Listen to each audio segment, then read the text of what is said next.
are you just looking at like engagement? All right, guys. Get started. All right. I call the Board of Adjustments and Appeals meeting to order. Ms. Warwick, please take the roll. Mr. Cole, Here. Ms. Ozels, Mr. Friesen, Present. Mr. Cox, Mr. Koenig, Here. Mr. Collins, Present. Ms. Dickerson, Here. Chair Taylor. Here. All right, first up, we've got the approval of the minutes. Do I have a motion to approve the minutes from November 13th, 2024? I so move. Do I have a second?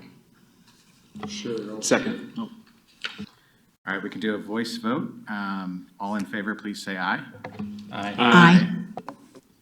Any opposed? I think we have one abstention. Yeah, do we have any abstentions for folks who weren't there? Abstain. All right.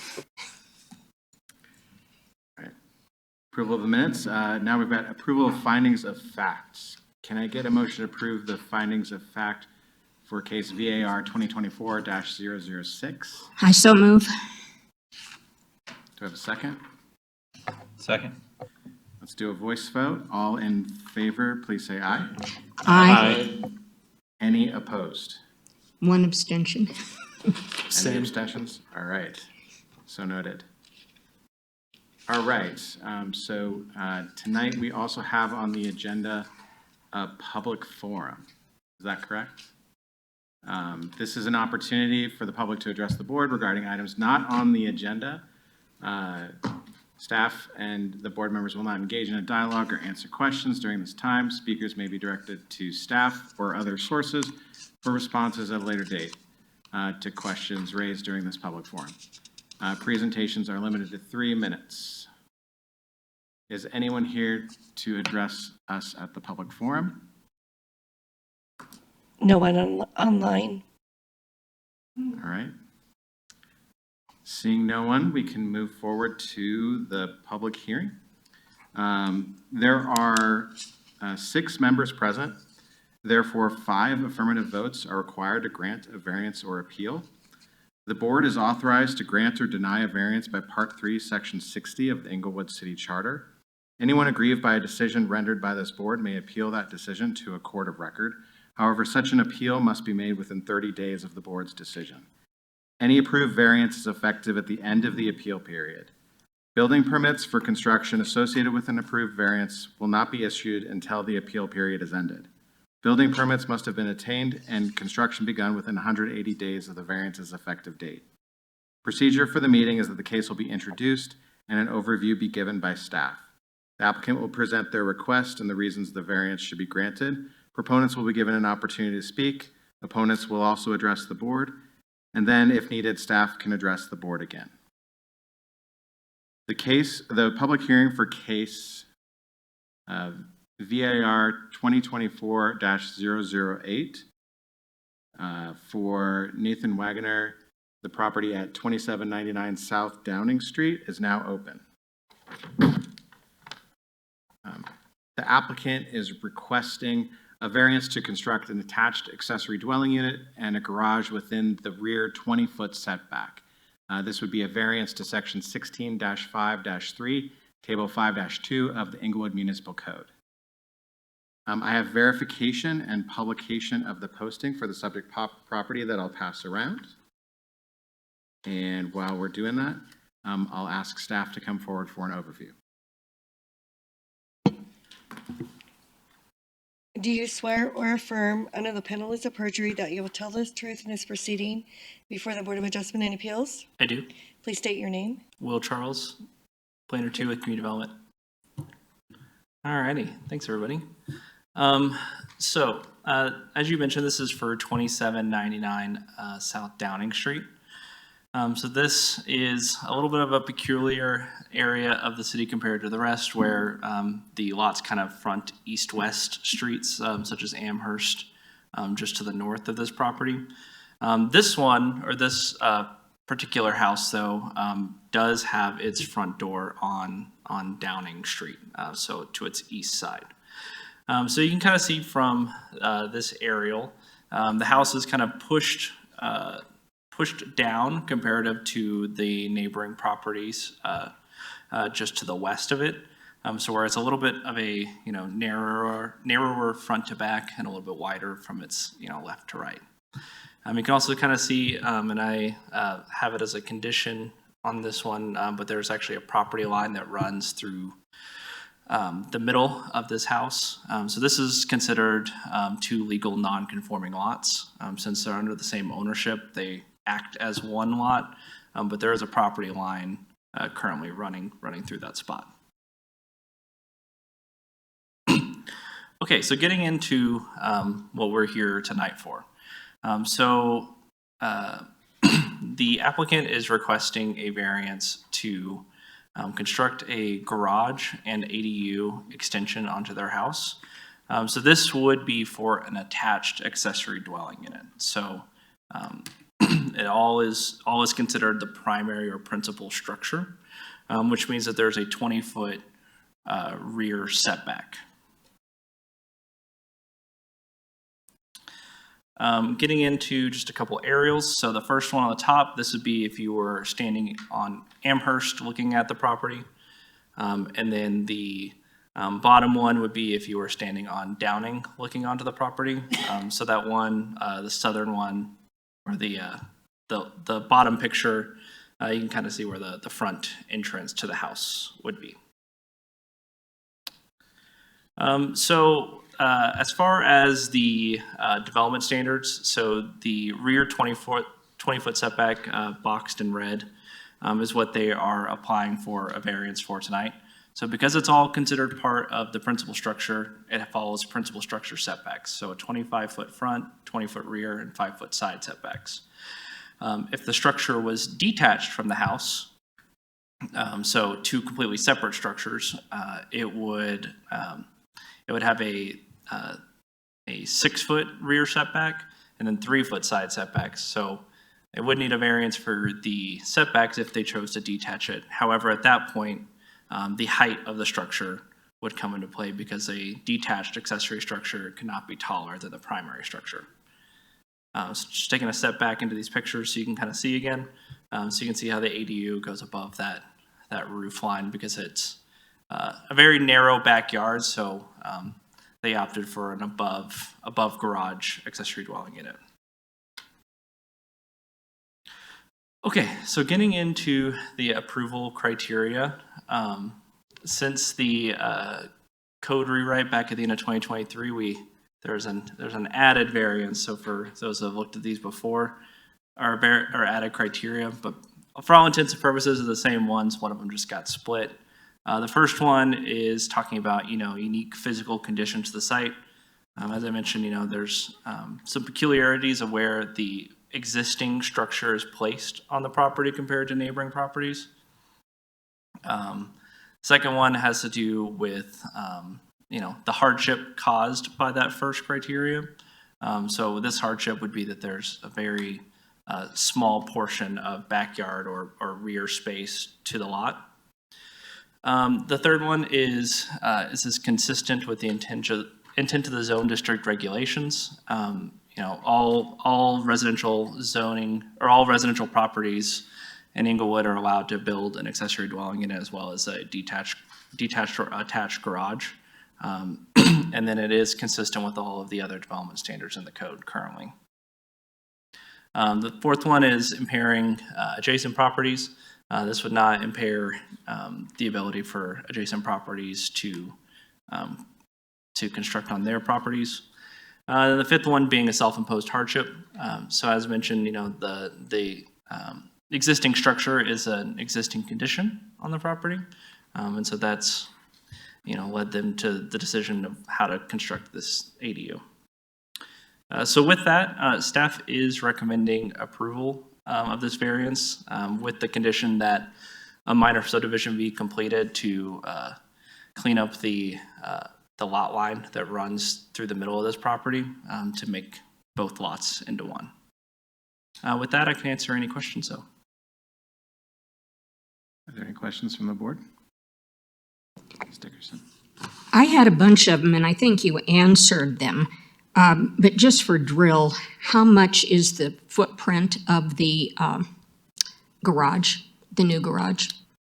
Let's see. On this, I believe that says 677 square feet, but I'll let the applicant clarify. ADUs in total are allowed to be up to 800 square feet. And then garages, if they're attached to a structure, don't have a maximum number, but if they're in a detached structure, it's 1,000. So by doing this way, attaching it to the structure, they avoid all of the development standards, which means they can't be taller than the existing primary structure, and they aren't limited to 1,000 square feet. So for garage spaces, those can be up to that 1,000. If they're a detached garage structure, can be up to 1,000 square feet. Whenever it's attached, it's all just considered part of your principal structure. Okay, and one of the things I saw, and I don't know if this is the time to address it, but there's a power pole right in the way of entering into the new garage. What plans are for moving that and not affecting the rest of the neighborhood's power? Yeah, that one I will defer to the applicant.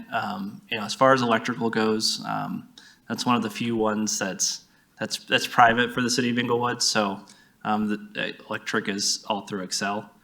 So that'd be something to work out between the applicant team and Excel. But the applicant team is here, and I'll let them kind of address how they're going to. I just remember one of our other cases. I wasn't on the board. I was just an alternate when that happened. But there was a big deal made about messing with the easement and that Excel wouldn't approve of it.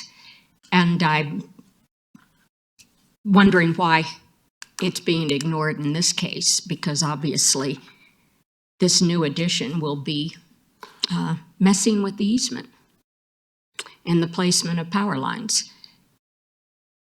And we were told that Excel would never allow that, but I've noticed that it's being done all over the city, including the house behind me that burned down. Yeah, I mean, yeah. As far as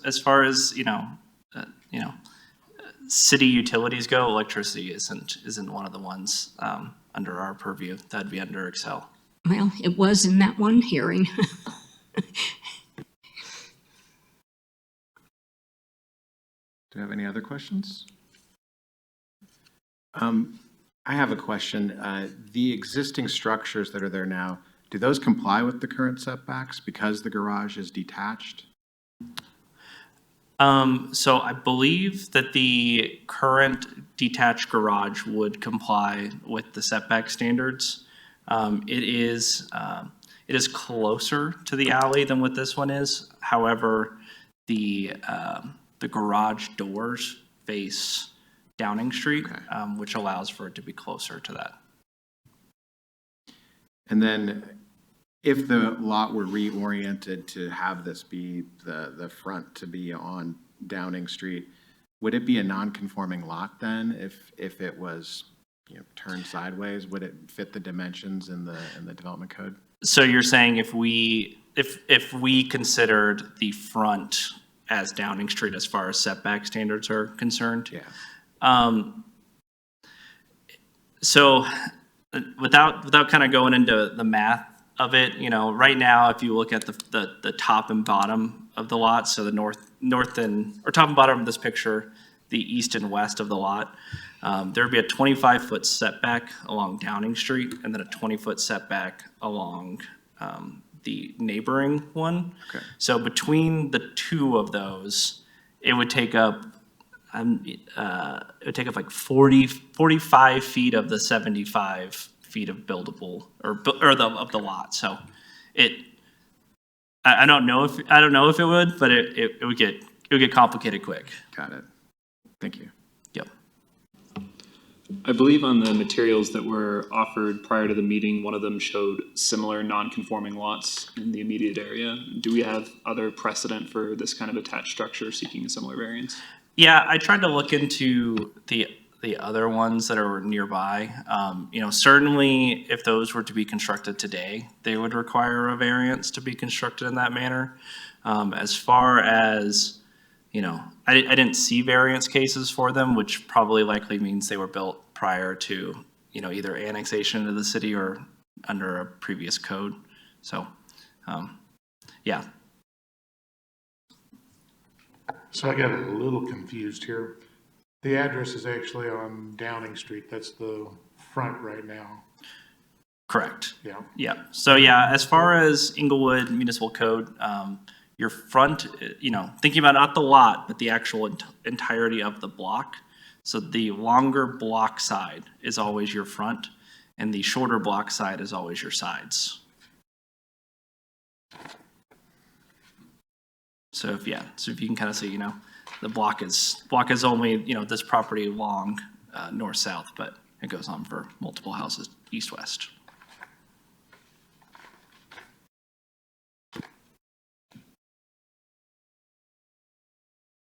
Do we have any more? So the rest of the addresses along Amherst, those are the fronts, right?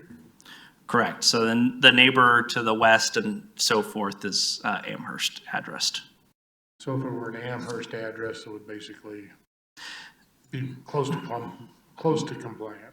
Yeah, they're kind of two separate things. Addressing is mainly just for location purposes. As far as the actual setbacks, though, it wouldn't make it, if they change their address to Amherst, it wouldn't make a difference.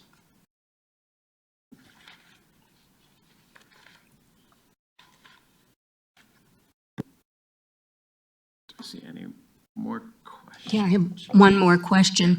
Normally, when we see these variances request, there's some indication of how the neighbors feel about it, and I don't see that anybody, there's anything about that.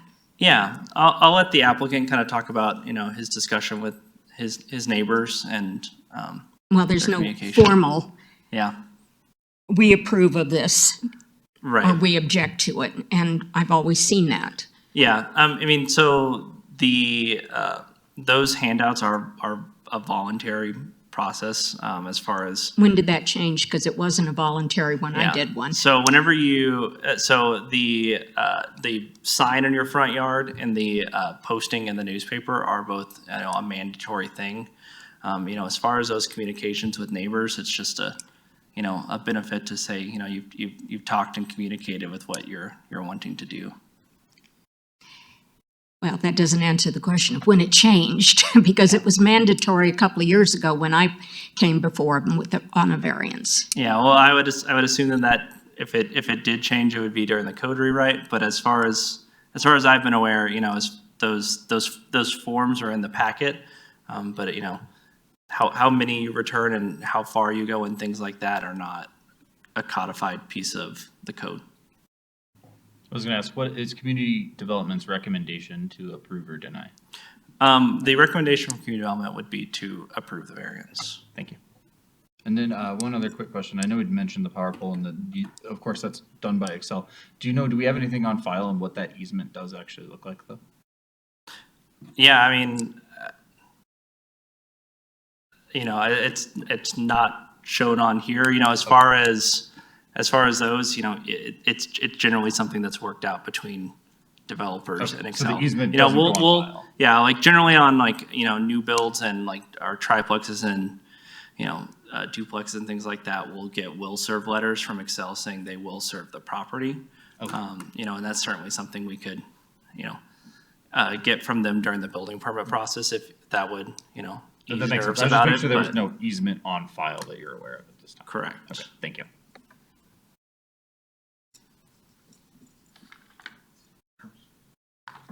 All right. Do you have any more questions? All right, thank you. Thank you. All right, the applicant may come forward to testify in this case. Please state your name and address to the secretary who will administer the oath.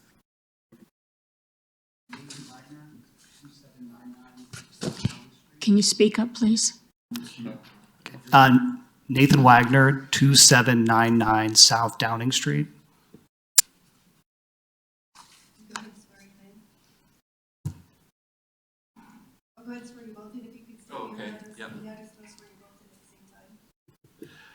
Chris Craver, 5460 Mohawk Road, Littleton. Raise your right hand, please. Do you swear or affirm under the penalties of perjury that you will tell the truth in this proceeding before the Board of Adjustment and Appeals? I do. Thank you.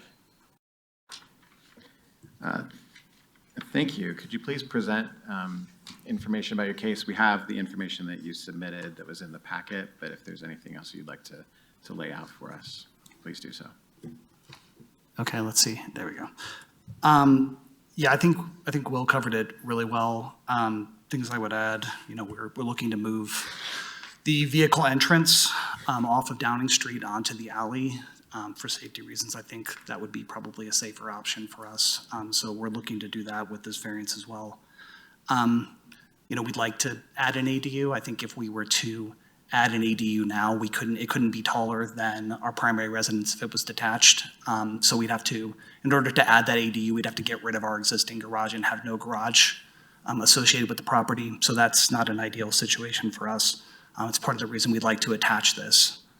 And then, I think we're underneath the max lot coverage. I believe we're meeting all the other setback requirements and other zoning requirements. So this is the one and only variance we'd be requesting. There was a question about the power pole, and I believe we're outside of the right-of-way for Excel, so I don't believe that would be an issue. And I think there are drawings that show the power pole in relation to the garage doors, and we're not interfering with that pole, so we don't anticipate we would need to move the pole, but we would work with Excel, obviously, to confirm that. Okay. Are there any questions from the board for the applicant? So in reading through here, it does sound like are you still uncertain on whether you're going to do a attached or unattached garage? No, we would like to do an attached garage. Attached, okay. I don't think there's any other option that really makes sense if we'd like to build the ADU. Okay, so the mentioning of the unattached potential in here would be just as a secondary option, okay. Yeah, I think we would have to have no garage on the house. We'd have to convert the garage into a one-story ADU. And, just from a resale perspective, and, we use our garage, so we prefer not to do that if we can. And then one quick follow-up, I know it was mentioned, did you reach out to your neighbors outside of the public posting or just relied on the public posting? I have talked to my neighbors about this, and many people that have walked past the house and have asked about the sign. They've not raised any concerns to me. I did not receive a form, and I did not fill a form out. I could provide one if that would be helpful. I know that you probably make the decision here in the forum, so the timing is not great, but yeah. A follow-up to that, out of the neighbors you reached out to, did you reach out to the neighbor that will be directly across the alley from you? Yes. Okay. Thank you. Any additional? I just have a comment. I've walked past that house for the last 25 years, and I've always admired the garage with all those windows. And I was thinking, wouldn't that be a lovely studio or a greenhouse? And all your rock facing, which looks like you're going to have to take it off to attach. That would make me a little sad, but it's your house, and I don't have anything to say about that. A lot of people object to the rock. I really like the rock, and we're looking for ways to try and keep it where we can on the existing house, and then see if we can pull some of that off the garage and reuse it in retaining walls or just as part of that existing structure, just to tie Yeah, it my on. neighbors lost all of We need to theirs. keep this to questions, please. We can do discussion during the discussion after a motion. And you said that you were going to replace your rather decrepit eyesore concrete with garden equipment, which is that still, you're going to do all of that area? So there will be an off-street parking unit for the ADU.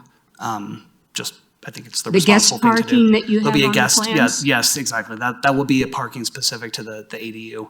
The rest of that will be green space, so it'll be kind of a mix of a lawn with kind of a native prairie planting is the plan currently. So, Yes, Yeah, well, that I'm a will- big gardener, and I want to get rid of that impermeable driveway if I can, and it takes up the majority of that second lot that we have. Well, it'll improve. Yes. Do we have any further applicants? Or further questions for the applicant? All right, thank you very much. Yes, thank you. Yeah, thank you. Are there any persons present who wish to speak in favor of this request? Seeing no one.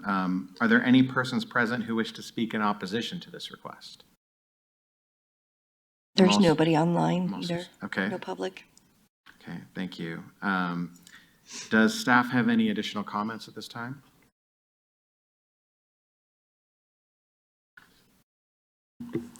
I do not. Happy to answer any questions, though, if you have any for me. Does the board have any additional questions after hearing from the applicant? Just, I guess one, I forgot to even mention this. Why are we waiting until after the permits are done to tie the lots together? Almost always when there's this issue of two separate lots needing Yeah. to be combined, it comes in with the variance.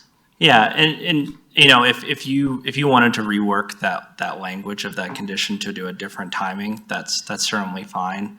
You know, right now, these are, like I said, legal non-conforming lots. So as far as the code is concerned, they can, you know, treat these as one lot. So it's really more of a housekeeping change. So if you wanted to make that at, you know, building permit, or make that at approval of building permit, or at certificate of occupancy, you know, that's certainly something that you could decide as a board. That was just staff's recommendation to put it at that point. To confirm, they're not required to make it a single lot in order to do this. To me, So, would that be a code requirement? So right now they're considered, so if they wanted to do an addition to the house that doesn't require a variance, no, they would not need to combine the lots. We would recommend doing it just because we're adding an additional unit to this. You know, if this was approved, you'd be adding an additional unit to the property, and there's a nonconformity on there, and it just kind of cleans up a nonconformity in the city, so, That makes sense. Thank you. yeah. Can we go back to that slide that had that recommendation on it? Yep.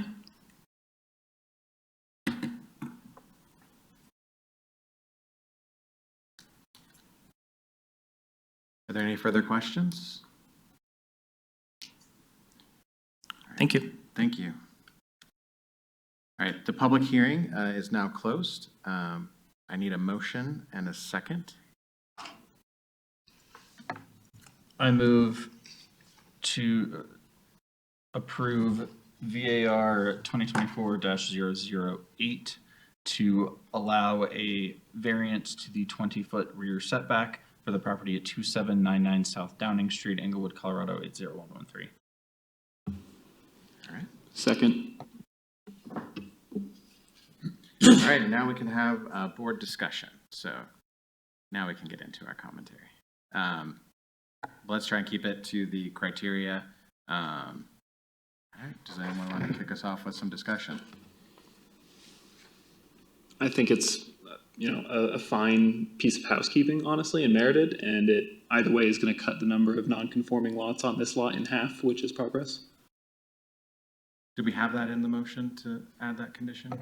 Move to amend the motion upon the requirement that the applicant submits at the same time as the motion, shortly after, within 30 days of the motion being approved, to have a minor subdivision completed to combine the two lots. I'll second that. All right. Does the seconder of the original motion agree? I don't know if we need that. Do we have to approve? I think We can do a voice vote Yeah. to approve that amendment to the motion. All those in favor of amending the motion, please say aye. Aye. Any opposed? All right. I'm sorry, can I have a point of clarification? Yes. When you say 30 days after the motion being approved, do you mean 30 days after the findings of fact being approved? Yes. Okay. May I suggest a friendly amendment to that motion to clarify the language so that it's 30 days of the findings of fact being approved. Question about that. Yes. It's been 5 months since we had our last meeting of this board, so we Yes. just did the findings of facts for 5 months ago. Yes. That could be a hardship to them. Under our code, it should be done within 35 days of the public hearing, which would mean that there should be a meeting next month where the findings of fact would be before this board for approval. So that would be a housekeeping thing that we would have to do that we haven't been doing. I don't have an issue with us tying it to the CO. Is there any reason why we're trying to make it within 30 days of? I was just trying to put some sort of deadline on there to make sure it occurs as a prerequisite for this to fully filter. I think that, just since we're discussing this, I think the CO makes sense because if no building permit is pursued within a time frame, it can still lapse, and so Yep, that makes sense. yeah, at least there's some timing involved with that. I'm good with that. So suggest a friendly amendment to tie it to the certificate of occupancy, that the minor subdivision to combine the two lots would happen at the certificate of prior to the certificate of occupancy. I am amicable to that friendly amendment. Second. All right. So there was a motion that we didn't vote on to amend, and then there's a suggestion of a friendly amendment. So let's take action on first the motion to amend to be 30 days. And then we can take action on this friendly amendment. So I'll try and clean up a little bit of what we've been talking about. All right, so all those in favor of having the motion to, the motion change to be require the minor subdivision 30 days, I forget what the original, after approval. All those in favor, please say aye. Aye. All those opposed, say nay. Nay. All right. The friendly amendment to have the minor subdivision happen prior to the certificate of occupancy for the accessory dwelling unit. Does the seconder concur with that friendly amendment? I think there's a problem with that as well, Okay. because they already have a certificate of occupancy. So the technicality on that would be that they would never have to, even with an addition, So because they're already occupying it. they're already occupying the structure. Yeah. So I believe, in my opinion, we ought to make this a contingency of permit approval, Okay, so building permit approval. building permit approval. Okay. All right. So we didn't take action on that friendly amendment. It's been taken back. So what I is would move that we require a minor subdivision to combine the two lots as a condition of permit approval. All right, so that's a friendly motion. Does the motioner concur? I concur. Does the seconder concur? I'll second. Well, who was the original seconder on this motion? I think me, but I'm losing track. Okay. I need a cheat sheet for this one. All right. So let's do a voice vote on this. All those in favor of amending the motion, please say aye. Aye. Any opposed? All right. So we have a motion on the table. We can keep discussing. The motion has been amended. All right. Back to the criteria. I mean, I do see the first criterion is definitely met in regards to the physical conditions, because this is an interesting situation with the lots, with these two lots, but with the orientation to one street over another, and how that relates to the existing code. That is a unique physical condition. I am struggling with some of the other criteria, and I'm interested to hear if folks have any arguments related to those. Can you flip to the criteria? Sorry. On the board. Sorry, Will. We can flip to that.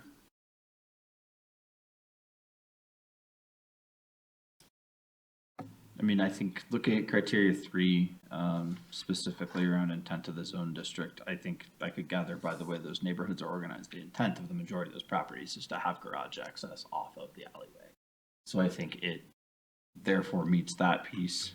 I think the second criteria and first criteria on the fact most properties are allowed an ADU. This property is a very oddly shaped property, kind of right on one of those corner lots that does significantly limit what they can do with garages or ADUs in that manner. So I think it kind of meets the first and second.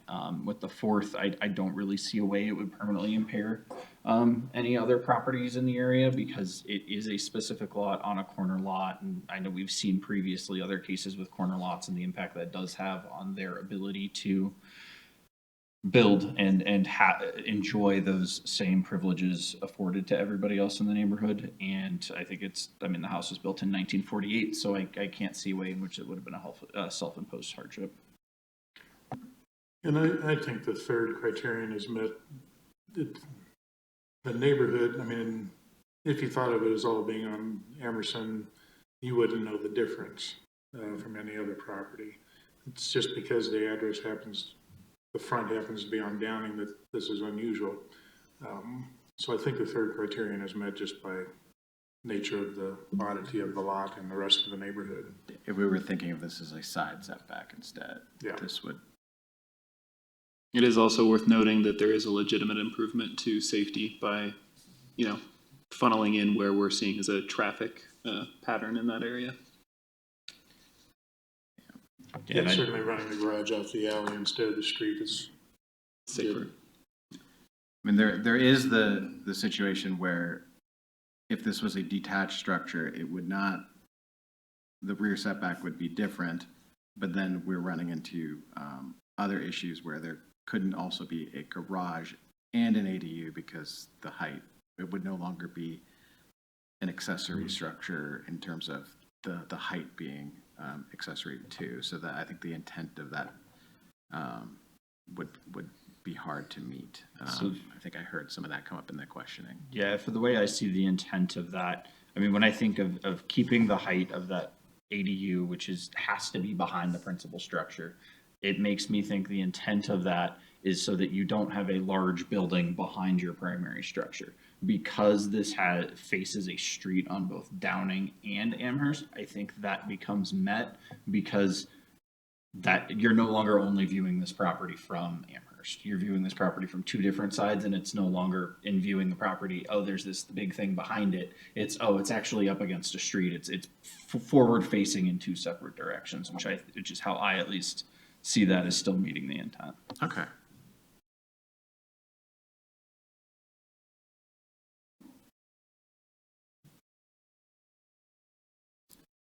Call for the vote. All right. Let's do a vote, roll call vote. Ms. Work, can you take the vote? Mr. Collins?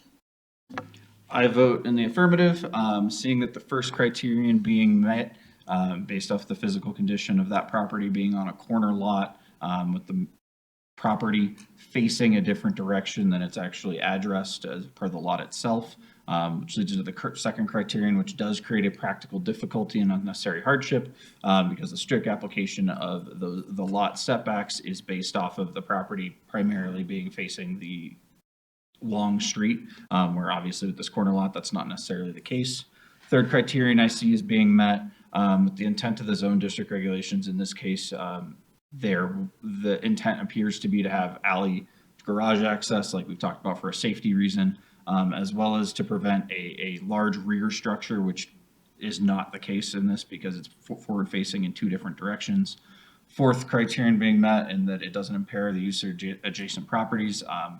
They've said that they've talked to the property owners that have been around them, and we had a public posting, and there's been nobody, including Excel, that has come out to say they have any issue with this variance. And the fifth criterion being met because it is a old property in 1948. This is not a self-imposed difficulty by the property owner.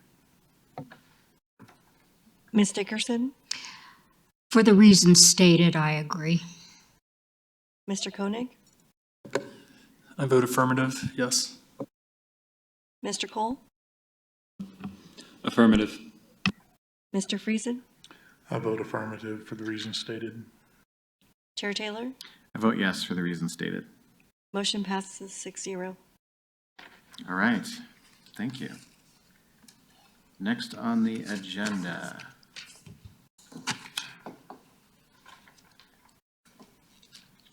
We have attorney's choice. Yes, and I'd like to introduce the city attorney's extern mayor, who's here to present on Bob's Rules of Order, the 2023 update. And those are the rules of procedure that the city council and city boards and commissions follow. Thank you. We needed this tonight. Thank you.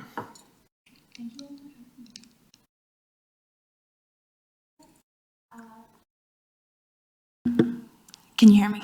Now we go. Perfect. I am B. I'm the intern with the city attorney's office. I'm a third-year law student, and I am here to just provide you guys some quick updates on some changes that happened recently with the public meeting procedures for Englewood. So just for a little bit of background, Englewood uses Bob's Rules of Order for our parliamentary rules for board meetings like this. Bob's Rules was adopted in 2018 and updated in 2023. And then Englewood in 2024 passed an ordinance just to make some small changes to it. And just a quick overview of Bob's. The main goal of these rules is to help you folks run your meetings efficiently and keep everything on track. So there's a lot of discretion and flexibility that you can use in enforcing and applying the rules to make sure that your meetings run smoothly. Good to be aware of in the actual Bob's copy are Appendixes B and C. Appendix B is just a really brief list of all of the rules written out basically in short form. So if you need to just quickly reference them, that's good to be aware of. And Appendix C is a table about the motions and points you can use to find just the specific nuances for different types of motions and points. The basics on that, motions are used for any formal action that you guys want to take and use the same process of introducing, seconding, debating, and voting on them. And then points are used for quicker procedural issues and more immediate points that need to be addressed to keep the meeting running. What I handed out to you guys is a one-page reference guide just to help you guys be able to quickly reference during meetings to answer some questions that come up pretty frequently. So it also addresses the flexibility in Bob's rules, some basics on motions and points.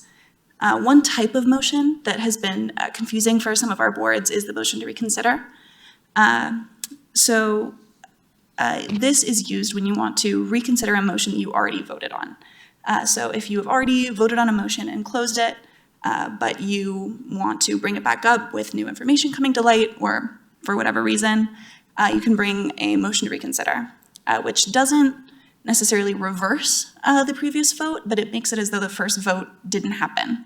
So it vacates that first vote and lets you guys discuss it basically fresh and put forward a new motion to consider it as if the first vote didn't happen. It can only be brought by a member that voted with the majority in the initial vote. So if you lost in the initial vote, you can't bring it up to try it again. But if you voted with the majority and now think that it should be reconsidered, you can bring forward this motion. And it's also time limited. So you can only bring this at the same meeting that you voted on it or the next meeting. So if it is a matter from months ago, you can't use it for that. But if pretty soon after the fact you want to bring it back up, this is the motion you would use. And like I mentioned, it just vacates the original vote and lets you guys put forward a new motion to vote on it again. The reference guide also talks about an executive session, which we'll talk about at the end a little bit.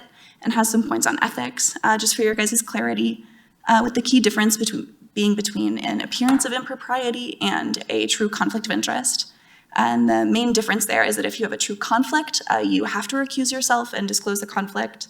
Whereas if there's just an appearance of impropriety, it's up to you if you want to disclose it to the board and if you want to vote or recuse yourself on it. Oh, there we go. And then the recent change from Englewood was this ordinance in 2024, which just made some pretty minor changes to the published Bob's rules. And the first one has to do with recusal and leaving the room. So in the published Bob's rules, if you recuse yourself on a matter, you have to leave the room. But because of Colorado open meetings laws, we can't make you fully leave. So if you're recused, you have to step down from your seat and not vote on it, but you can stay in the room and still listen to the debate. The next change is also pretty minor. In the original Bob's rules, if you introduce a motion, you get to speak on it first in the debate. And the Englewood change just gives you the first and last opportunity to speak on it. So you get to open and close the debate on your own motion. The next change, this rule doesn't originally exist in the published Bob's rules. It's just added in this Englewood ordinance, such that after you vote on a motion, you can request that a summary of the debate that you guys had is added to the minutes, just for you guys to be able to look back and review what was included in the debate after the fact. This next rule also doesn't exist in the original Bob's and is added for the city of Englewood. It is a point of decorum. It functions really similarly to the other points. The only difference is the situations that you would use it in. So whereas like a point of order would be used if these rules of order are violated, like if a motion isn't introduced correctly, a point of decorum is used if the rules of decorum are violated. So if someone is like being rude or calling someone names such that would violate the rules of decorum, this is the point you would use. But functionally, it works really similarly to the other points. And the last change here is about the motion for executive session. So these you can use if you want to discuss a matter outside of the public meeting.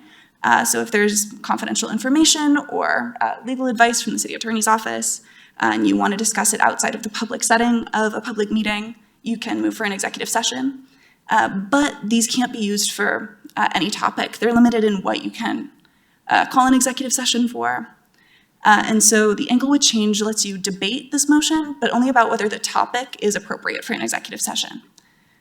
So that is also a pretty small change. And those are these recent updates to the rules. Each of you should have an individual copy of this. So if you don't have a copy of Bob's, let us know and we can get those to you. And any questions that you have, please let us know. I'm looking at the single page, and it says a motion is not required prior to discussion under the section on a motion.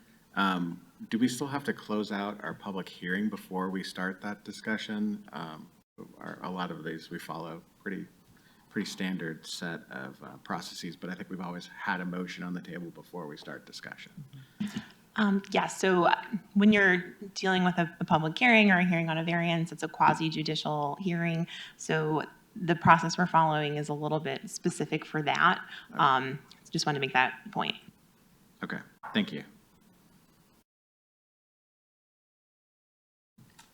Any other questions? Yeah, I'm not sure I understand the motion to reconsider and how that would come to play to this group. Like, we gave approval today for whatever. We can go back and change that within this meeting, I understand, but we couldn't come back next month and change that, or could we? You can bring it up either in the same meeting or the next regularly scheduled meeting. So you could bring it up next month, but after that, it would be off the table. With our infrequent meetings, does that mean it would have to be this meeting then? Yeah, I was gonna ask, because if we've got it wouldn't have to be prior to the approval of finding of fact.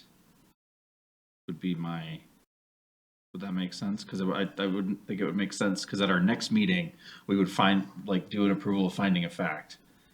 We wouldn't vote yes if we were gonna reconsider. We would deny the approval of finding of fact. And does the motion to reconsider apply to all of our motions, or does it just Does it apply to the ones that we're making in regards to a variance case, I guess, Yeah, is the big the question. quasi judicial Yeah. piece of it versus the just general motions of whatever. It can also be used for quasi judicial findings like this, but it is also subject to challenge. And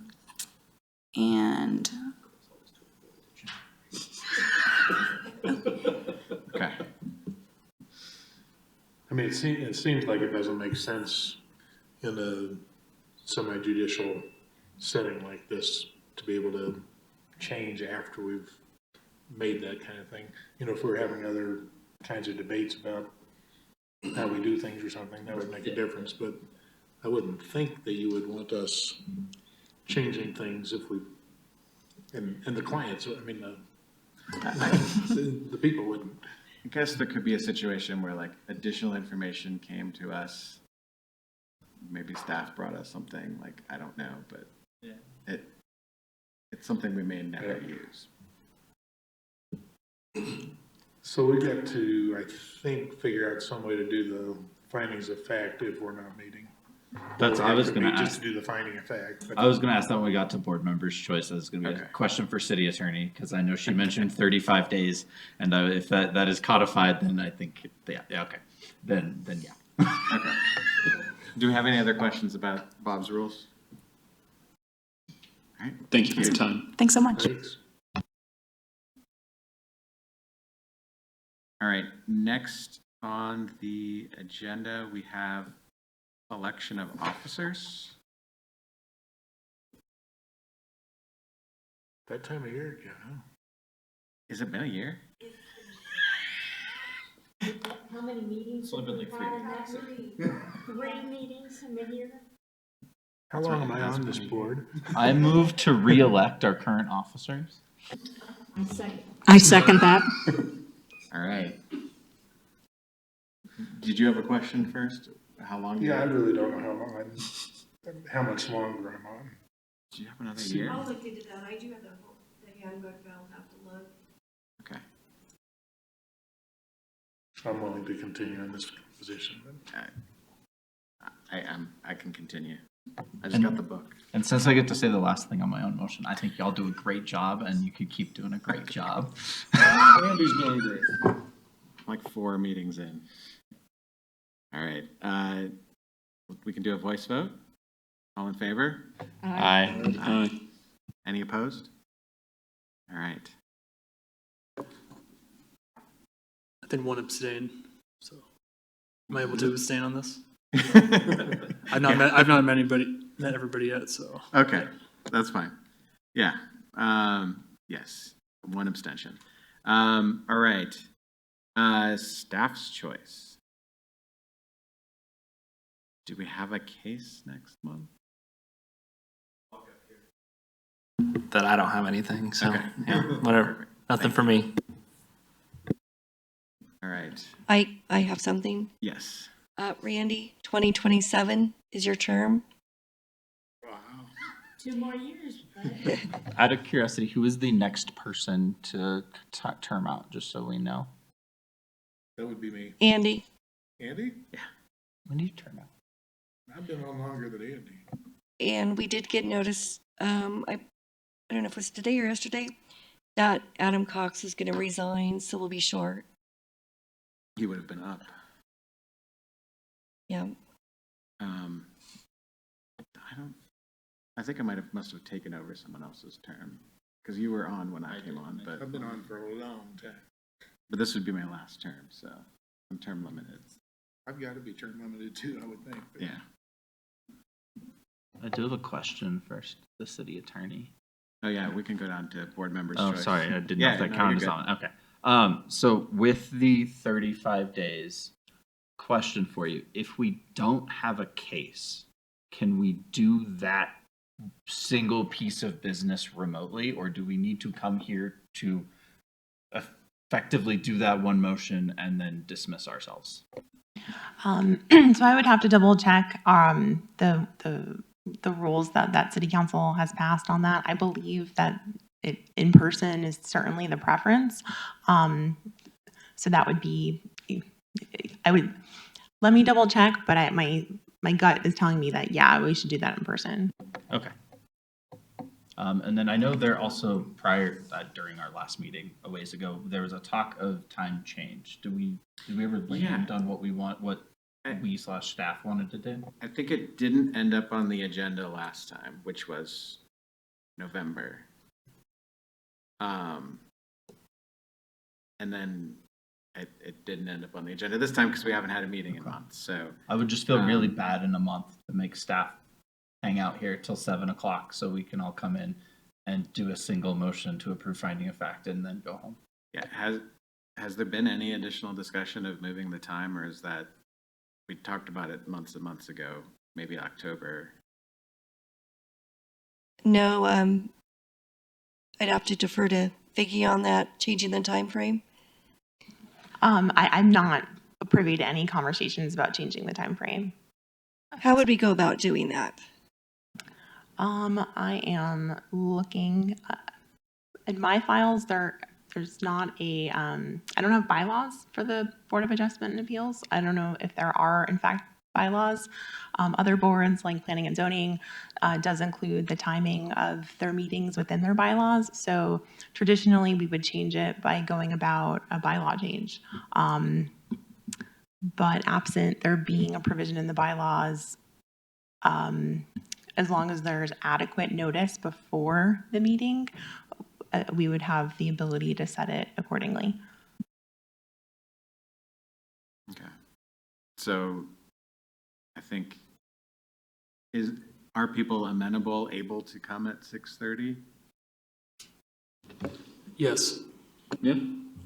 Remind me of the reason we were trying to do is for staff, right? Yeah. Yeah, that's for staff. I think staff brought it to us because other boards like I think Planning and Zoning starts at 6:30, and it's just less of a gap between the end of some folks' work days and when we would get started, and it's more efficient for that reason. And there was a whole host of things, and there was going to be some discussion of it at our next meeting, and then we didn't get that on the agenda, or it went out with 7 o'clock still on the agenda. I think it sounds like if there's no bylaws, it really is just a matter of giving staff the say-so to go ahead and make that change on the next agenda. Yeah, I would, I don't even know as if it long as takes staff action still from us. wants that. I mean, that was the big, I know it was kind of to help y'all out. So if y'all still want that, I'm all for it. We do. It's, Let's make it happen. For the whole staff. Yeah, if all it takes is, every agenda we get, I look at the top and I'm like, oh, it still says Yeah. 7, okay. Just like all caps of the next email. If we change it, just make sure we all. Vicky, can we do that? Can we change the time, or do we have to do a motion, or? I think to make sure that, there is consensus amongst the board members, having a motion on that would be the best practice. And then just making sure that we set it on the agenda properly with enough notice for everyone, and including the public that would potentially want to come. Do we have a motion to move our start time to 6:30? I'll so move. Do I have a second? Second. Let's do a voice vote. All in favor, please say aye. Aye. Any opposed? Any abstentions? All right. I have one question. Yeah, I have a question. Since we should be doing findings of fact within 35 days of approval, can we just have a meeting scheduled every month when we have a finding of fact too? so we would, because. So we given have our- to have one next month in order to approve this finding of fact. So given our rhythm, given what is in place in terms of the timing, we would have to, if we took action on something, we would have to meet the following month, even if there wasn't a case. And then we wouldn't meet if there wasn't a case. the Yeah, next like month if we there's would. no case scheduled after we make a final finding of fact, then the next month we wouldn't have a case. Isn't that potentially onerous to the staff that we just changed the Yeah. time for? It just seems like maybe if there was like an incredibly contentious case, we could make that call, or if we were anticipating there being additional information, but otherwise it feels extraneous. Yeah, if there were I would encourage staff to look into if there is a way to do the vote somehow remotely. Question, do we have to have a public, like that public piece at the beginning if we are not addressing a public piece of business outside of the finding of fact? You're referring to the public forum? Yes. That would, the handbook for boards and commissions has an agenda that the boards and commissions are expected to follow, and the public forum piece is within it. Okay. So yes. Is that a new change? Because I don't remember that on the agenda, but it could just be it's been a while. I don't know when that exactly happened. I know the last few versions of the board and commission handbook have included that mock agenda. What is the deadline that someone would need to have something filed to get a variance before we know that we're going to meet the next month?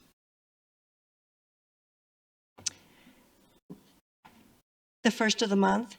So if they applied for a variance the 1st of May, they wouldn't be heard until June because we have to do the posting in the paper. And So is it reasonable for us to say that if there was going to be a reason to file a motion to reconsider, that we would give ourselves internally the same time?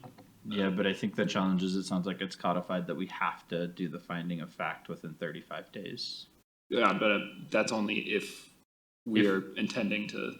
Well, no, because we moved today. So our motion today, the finding of fact will be has to be done within 35 days from today, which means even without a case next month, we would have to meet next month, but we should know next month then if there's a following case, because they would have had to apply for that by the 1st of that month. If I'm understanding that flow correctly.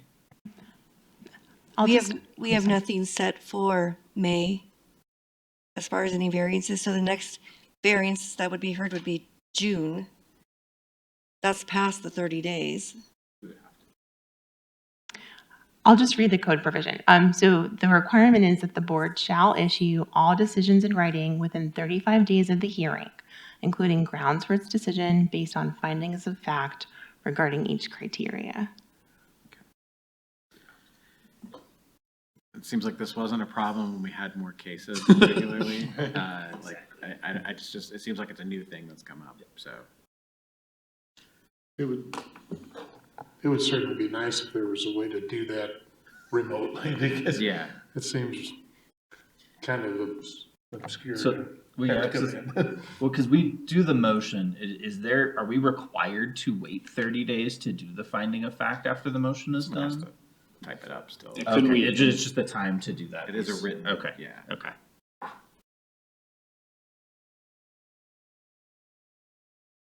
It seems like we have to have a meeting next month, but we don't necessarily have a meeting following that month unless there is a variance filed. That's correct. Okay. So basically, we have a meeting every month Well, unless there's not. unless there's no variance or filed. We have a meeting every month that there's a variance, and every following month that we have a variance. Okay. So we are going to meet in May. Unless there's a way to do this remote. Yeah. I mean, just in a matter of saving resources, because a lot of these approval of finding of fact. Well, this has very only little been discussion. an hour. But there's very little discussion, and to have folks stay beyond their normal work day ending, and then to have a meeting that could consist of 5 to 10 minutes, seems like I would just challenge staff to if there's a way to do this remotely, just to save those resources, to look into that, just because there usually is very little for us to discuss with these findings of fact, other than maybe correcting something. We can look into that, absolutely. Thank you. All right. And then last on the agenda, if there's nothing more for board members' choice, we can adjourn. I'd like to say one Do we need thing a real quick. motion? You have another board member? Or Oh, yeah. I have one more. So I just want to thank, I know council's not here, but if they're listening, just thanks for the appointment. It's my first meeting and I learned a lot from all of your discussion today. So I'm looking forward to working with you all, starting more next month. Yes. That's it. Nice to have you here. Yeah, thank you for joining us. Is that our alternate? So you got to avoid my first meeting Okay. of just Googling cantilever Have and you how all moved that it? works. Are you going to move him up to a structurally, right? permanent member? So we are, do we stand adjourned? And which one of these We're are adjourned. going away?